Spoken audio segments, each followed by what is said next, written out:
On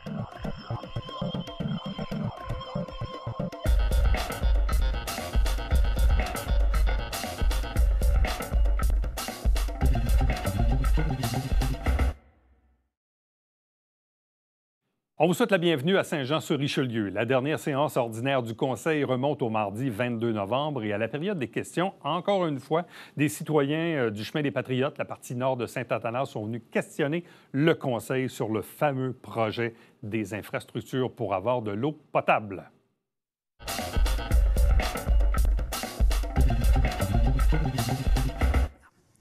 Monsieur Bisaillon.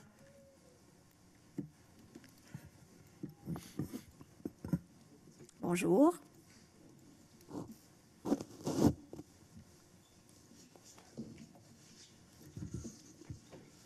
Bon, bonjour, Madame la mairesse, les conseillères et conseillers. Je veux encore une fois vous parler des infrastructures d'eau sur le chemin des Patriotes à Saint-Jean. Moi, premièrement, je considère que je suis un homme calme, patient, compréhensif. Mais toutes mes belles qualités sont à leur limite pour ce qui concerne le projet en question. Je suis vraiment tanné, exaspéré et déçu de toujours entendre la même cassette réponse contre nous ou qui que ce soit posons des questions au rang des infrastructures au sujet des services d'aqueduc dans notre secteur. Et voici la cassette réponse enregistrée.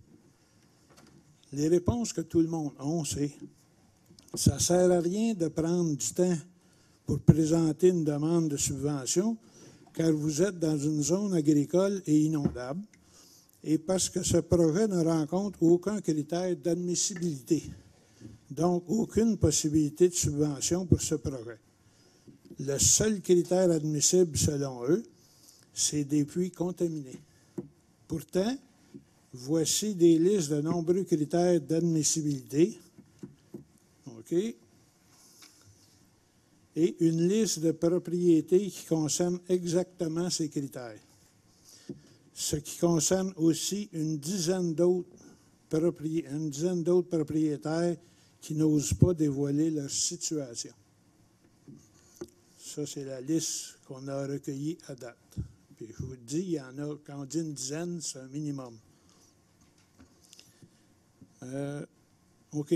J'ose espérer que vous prendrez tous, quand je dis tous, j'aimerais que tous les conseillers prennent la peine de consulter ces documents qui démontrent clairement les critères d'admissibilité qui reflètent exactement les cas de plusieurs propriétés du secteur. Une autre chose, et ce qui me dérange énormément, c'est de nous avoir fait dire par M. Sénécal lors de notre rencontre du mois de juin dernier, vous avez voulu vous installer en campagne avec vos propres puits et égouts, maintenant il faut vivre avec. C'est vraiment une réplique que je trouve déplacée et très, très souvent erronée. C'est vraiment erroné. Venez voir si nous avons l'air d'être en campagne avec plusieurs maisons collées les unes aux autres, comme en ville. Ensuite, après la lecture des documents que je vous présente ce soir, vous m'expliquerez comment se fait-il que les responsables des projets pour la ville de Saint-Jean n'interprètent pas de la même façon que nous les mêmes documents. Pour ce qui est d'être en zone agricole et inondable, presque toutes les municipalités riveraines du Richelieu, de la frontière américaine jusqu'au fleuve Saint-Laurent, possèdent des zones semblables et pourtant, la grande majorité d'entre eux offrent des services d'eau et d'égout à leurs résidents. Ma première question, si ces petites et moyennes municipalités, dans des conditions semblables aux nôtres, ont réussi à présenter et obtenir des subventions pour réaliser tous ces vieux projets, et avec bien moins de ressources que Saint-Jean, une ville de 100 000 habitants, ça m'amène à vous questionner. Avons-nous la volonté, les connaissances, la compétence de la part de nos dirigeants et à l'intérieur même des départements concernés pour réaliser ce très vieux projet de service d'eau potable sur le chemin des Patriotes Est. La deuxième question, que je considère agaçante, sommes-nous considérés comme des citoyens de seconde classe pour ne pas mettre en priorité ce projet tant attendu depuis des décennies, ce qui nous permettrait de boire, de manger, de se laver, comme les autres citoyens de première classe, avec de l'eau de qualité, et, en finissant, quand serons-nous une priorité? Puis là, ce que je vous dis ce soir, là, je suis toujours réservé dans mes questions, puis tout ça, parce que je ne veux pas choquer personne. Je le sais que tous les conseillers ici, vous êtes assis sur une chaise qui n'est pas toujours facile à contrôler. Ça, je le sais, ça. Par contre, il y a des gens qui ont fait le tour, Joanne puis moi, puis on se fait dire « Ah, j'ai pas de problème d'eau. » Mais après 15-20 minutes, une demi-heure, « Ouais, ben moi, je me suis fait creuser un puits, là, ça fait un an. » Monsieur Bisaillon, je vais vous arrêter parce que le 5 minutes est écoulé. Okay. Puis le document que vous avez là, évidemment, vous pouvez le laisser là, puis tantôt, on va, monsieur le greffier va le prendre, puis on fera des copies. OK. OK. Ben, regarde, laissez-le là, puis je pense que de toute façon, c'est le tour de Mme Lantier. Oui, c'est ça. Merci, M. Bisaillon. Puis j'ai pris vos 3 questions en note, là, même si je les connaissais. Madame Lantier. Bonjour. Madame la mairesse, Mesdames, Messieurs les conseillers, pour renchérir au propos de M. Bisaillon, voici mes critères d'admissibilité pour une possibilité de subvention. Ayant eu quelques analyses d'eau contaminée, surtout depuis les inondations de 2011, dans les documents ici, il y a des rapports de mon d'eau de 2017. Notez qu'en 2011, ma propriété, 95% n'a pas été inondée, puis mon puits non plus. Fait qu'ils n'ont pas été affectés, en fait, tel par l'inondation. Mon terrain était dans une zone 0-100 ans, avant ça. Sachant qu'un événement de contamination peut survenir de façon sporadique et que seule l'analyse de l'eau peut le révéler. De plus, étant dans le domaine de la santé, et sachant que la qualité de l'eau, malgré son apparence claire, limpide, n'avoir aucune odeur ou saveur particulière, peut avoir des effets indésirables sur la santé, je ne bois pas mon eau depuis que je suis là. Suite à des discussions avec mes voisins, et en attendant tous les problèmes qu'ils ont avec leur eau, j'ai décidé de faire des analyses supplémentaires. Ça m'a coûté 373 $. Quelle ne fut pas ma surprise de découvrir que mon eau contient du barium, qui peut avoir des effets nocifs sur la pression artérielle et sur les reins, du chlorure à la limite de la normale, qui donne un goût désagréable, une conductivité élevée, qui indique une quantité de matière dissoute élevée, du sodium élevé, qui peut donner aussi un goût désagréable. J'ai le rapport ici là, dans le document. Donc, suite à ces analyses, voilà que je ne peux même plus utiliser l'eau pour la préparation des repas, ce que je faisais avant, ou me faire un thé. Je suis obligée de prendre de l'eau en bouteille. Tout cela, sans parler des problèmes de plomberie et autres. J'ai un beau bain tourbillon que je ne peux même pas utiliser parce que, en tout cas, à cause des problèmes de l'eau. Vous ne croyez pas que tout cela ne nous rend pas admissibles à des programmes de subvention pour des raisons de santé, pour consommation humaine ou pour usage domestique courant, tel que mentionné dans l'intervention de M. Bisaillon. On a les 3 programmes. On a le programme Primo, qui présentement est en remaniement, et on nous a dit qu'il serait beaucoup plus avantageux le prochain. On a le programme TEC, les conditions pour avoir des subventions, et le programme FIMO, qui mentionne spécifiquement là, les raisons d'admissibilité, dont celle que je viens de vous lire. Fait que je répète ma question. Vous ne croyez pas que tout cela nous rend admissibles à des programmes de subvention pour des raisons de santé, pour consommation humaine ou pour usage domestique courant, tel que mentionné dans les documents? On nous disait toujours, ça nous prend un puits contaminé. J'en ai un puits contaminé.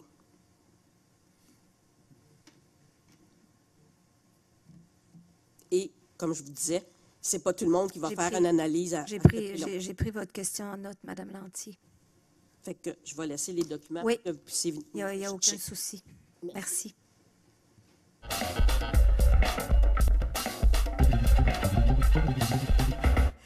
Madame Lemieux, c'est à votre tour. Bonjour.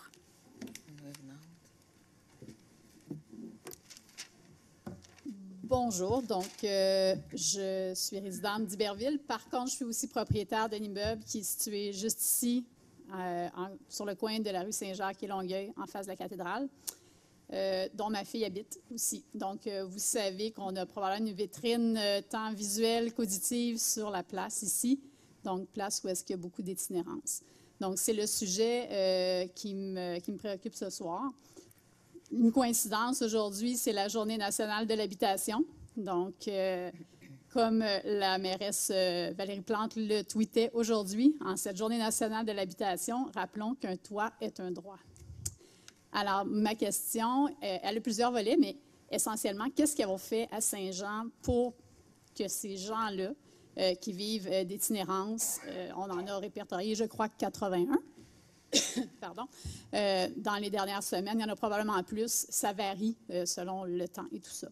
Donc, moi, ce qui me préoccupe, en fait, la cohabitation. Première des choses, c'est depuis 2 ans, on a vu une dégradation. On y habite depuis quelques années. Donc, particulièrement la dernière année, on ne peut plus sortir après 6 heures le soir. C'est très malaisant, on va le dire comme ça. Il y a beaucoup de cris de gens qui se promènent. C'est une chose, mais ce n'est pas ce qui me préoccupe le plus. Le plus, c'est vraiment, on voit, moins 25 bientôt, moins 20. On va faire quoi avec ces gens-là? Il y en a encore plusieurs qui dorment là, qui passent la nuit là. Est-ce qu'à Saint-Jean-sur-Richelieu, ces gens-là ont accès à un toit? Écoutez, je peux vous en parler, malgré qu'il y a une couple de semaines, je pense qu'il y a eu un article, justement, un article avec Mme Dufresne. On s'entend que la conseillère du quartier est au premier chef concerné par par l'itinérance. Puis oui, vous êtes aux premières loges, vous comprenez que moi aussi, je suis aux premières loges. Là. Je suis ici dès 7 heures le matin, puis moi, je quitte très tard. Et puis, bon. Alors, oui, il y a des choses qui sont en place, puis il y a des choses qui se mettent en place aussi.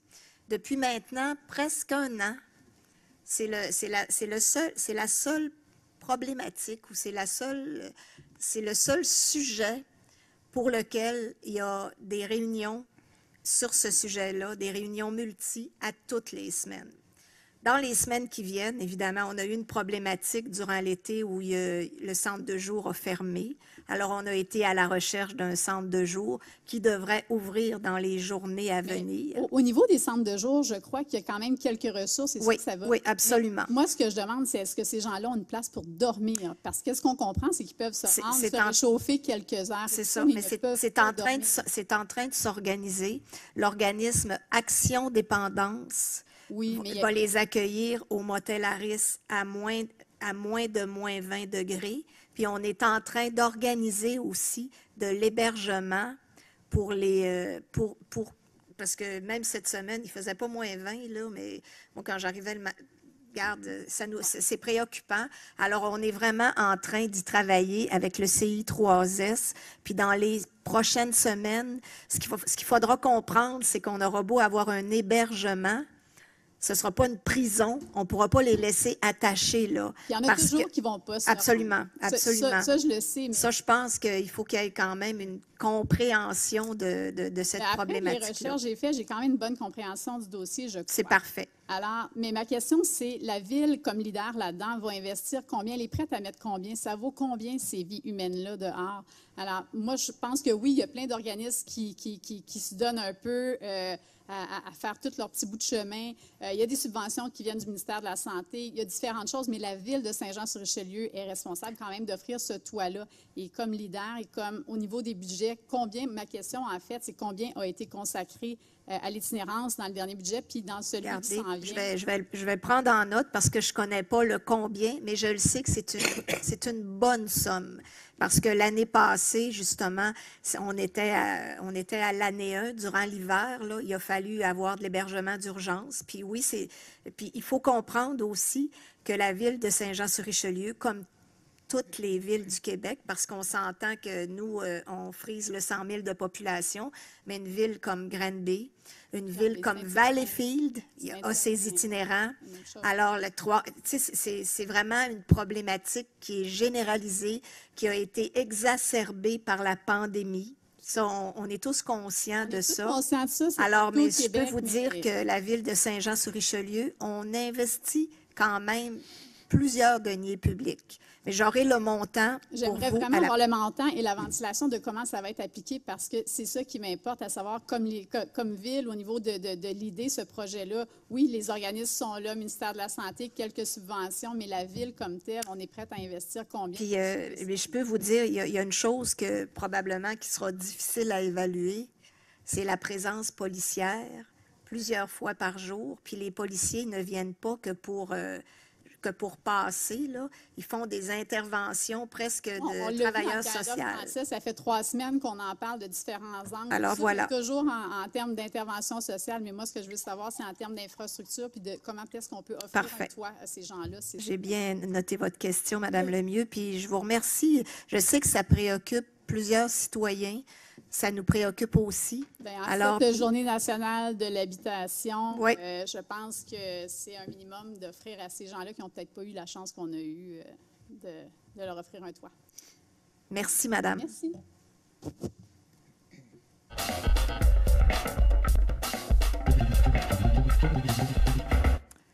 Camilla et Nicolas.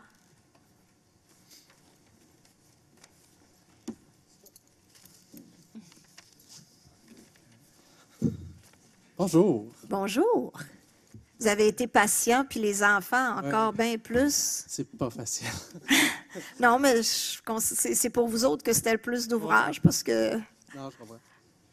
Allez-y. Donc, vraiment, je veux être bref, là, dans le fond. C'est quoi votre nom, hein? Nicolas. Nicolas qui?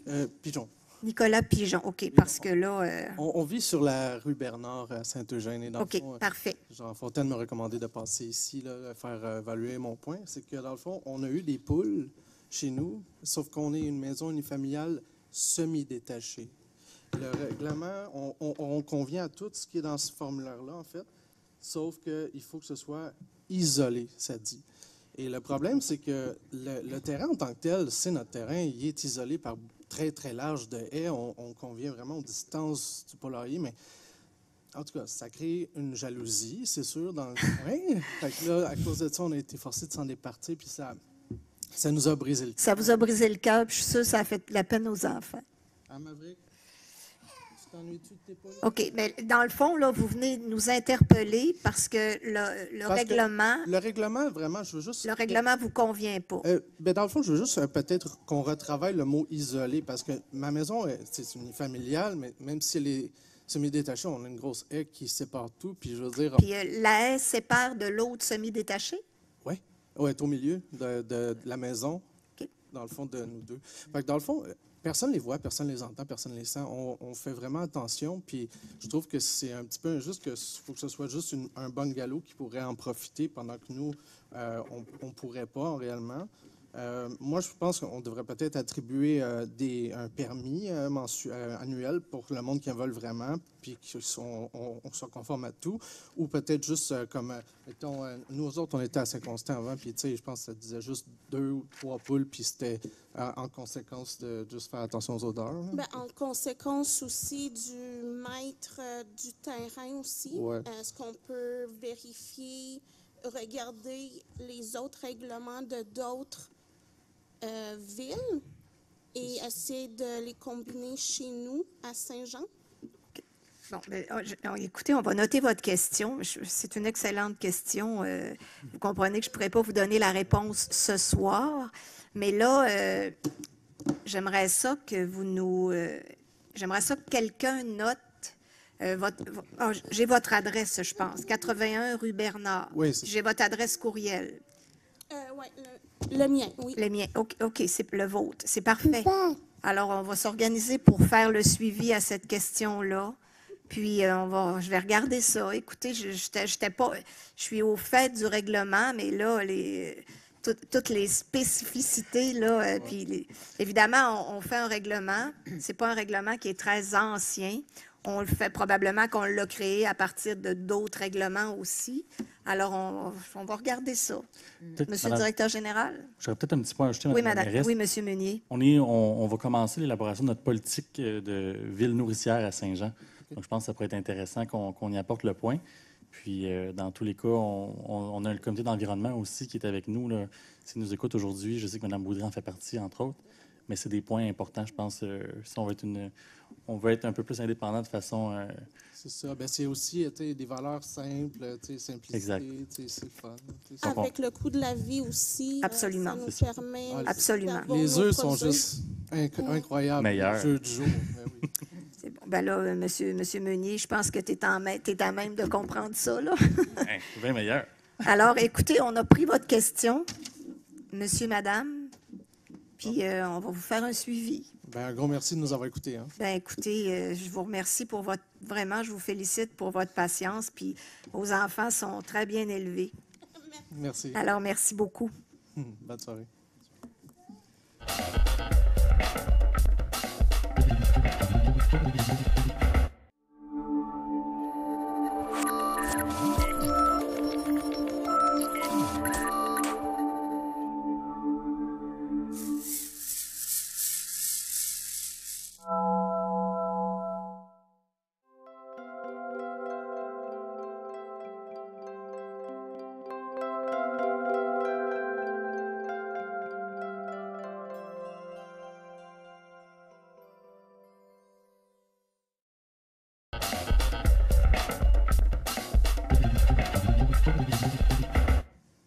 Monsieur Godette. Bonsoir tout le monde. Donc, j'ai quelques points à discuter avec vous ce soir. Premièrement, j'aimerais remercier le service de police de la ville de Saint-Jean. On avait des enjeux au niveau de la vitesse et des arrêts sur la rue Frontenac, donc un peu à l'intersection du quartier de Mélanie et de mon quartier. Donc, il y a des interventions policières qui sont effectuées depuis quelques jours. Donc, je remercie le service de police. Donc, c'est pour s'assurer que les gens font leur arrêt et qu'on réduit la vitesse là, dans nos districts. Donc, c'est une bonne nouvelle. Également, je me réjouis de la traverse piétonnière, au coin des rues Lebel et Coderre, donc tout près du cégep. On avait dit en campagne électorale qu'on essaierait d'implanter des mesures pour améliorer la sécurité routière, améliorer la sécurité des piétons, en tout cas particulièrement dans le district 5. Donc, on voit qu'il y a des nouvelles mesures qui sont mises en place. Donc, ça, pour moi, c'est intéressant.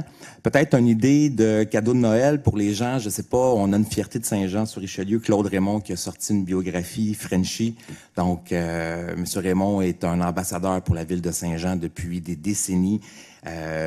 Relire son histoire, c'est toujours passionnant, c'est toujours intéressant. Donc, si jamais vous cherchez une idée de cadeau de Noël, Frenchie, c'est en vente dans toutes les librairies.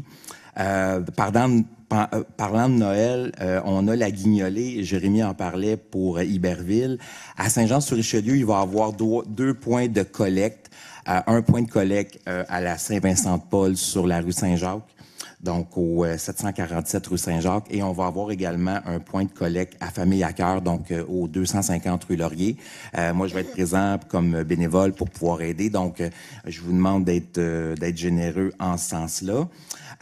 Pour ce qui est de la question de Mme Baudry, le développement durable, je pense que ça préoccupe tout le monde. Je pense qu'il y a des formations qui sont intéressantes. Mais moi, je le vis d'une autre façon parce que je travaille dans le nord du Québec. Je travaille avec les Indiens Cris et il faudrait savoir aussi que le développement durable, on n'a pas la même conception du développement durable d'une société à l'autre. Ça serait très intéressant d'avoir l'image, d'avoir l'écoute des Cris sur notre conception du développement durable et de voir comment eux voient la conception qu'on a du développement durable. Ça serait très intéressant. Vous seriez surpris de ce que vous entendriez par rapport à comment on a une conception du développement durable. Parce que moi, ce qui m'intéresse dans le développement durable, il y a le développement durable, mais il y a aussi la démographie mondiale. Quand on regarde la population de la Terre grandir, elle va probablement passer de 8 à 11 milliards de personnes d'ici la fin du siècle. Et le Québec, on va passer de 8 millions à 11 millions d'habitants. On parlait tantôt de l'obligation de loger les gens. Ben, il faut les loger dans nos villes. On va devoir trouver des espaces pour loger ces gens-là. Donc, oui, je comprends que le développement durable, c'est important, mais nos enjeux de logement, c'est majeur dans une ville. Et on va devoir arrêter de se mettre la tête dans le sable, puis on va devoir s'apercevoir qu'il y a d'autres enjeux qui viennent compléter le développement durable. Donc, c'était mon message par rapport à votre question.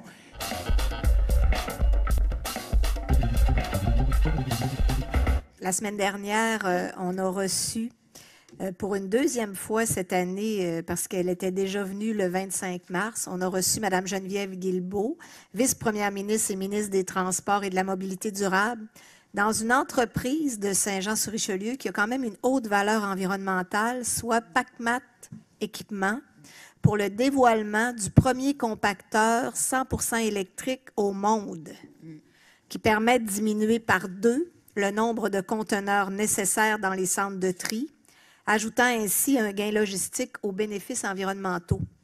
Cette importante innovation québécoise permettrait la réduction de 1% des GES au Québec.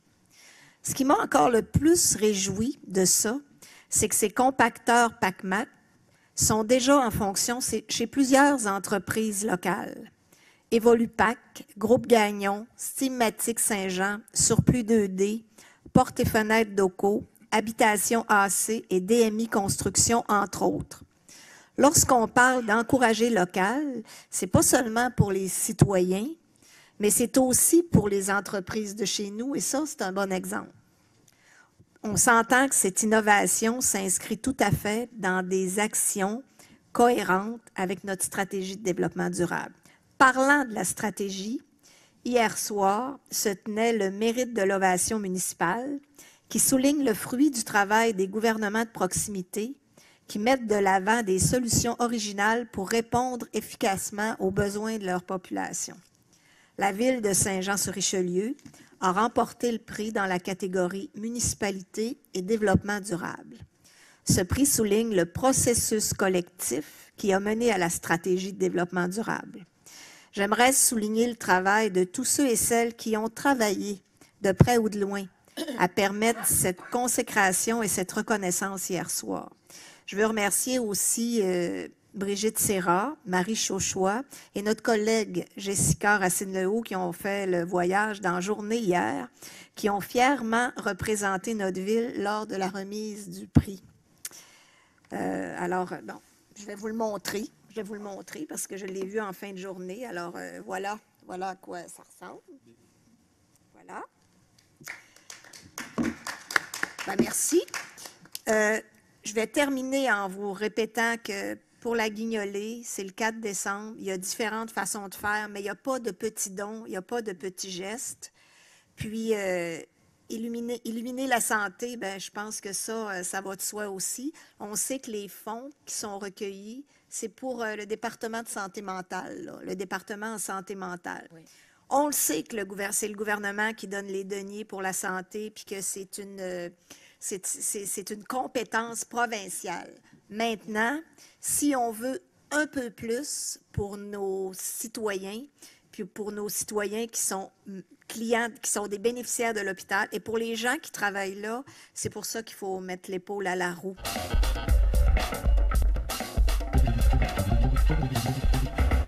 Merci d'avoir été là. On se fixe rendez-vous la semaine prochaine alors qu'on va vous présenter déjà de nouveaux extraits de la prochaine séance du Conseil qui est un peu plus tôt dans le mois, prévue pour le mardi 13 décembre 2022. Entre-temps, commentaires, questions, suggestions par courriel Éric Latour en un mot à commercial tvhr9.com.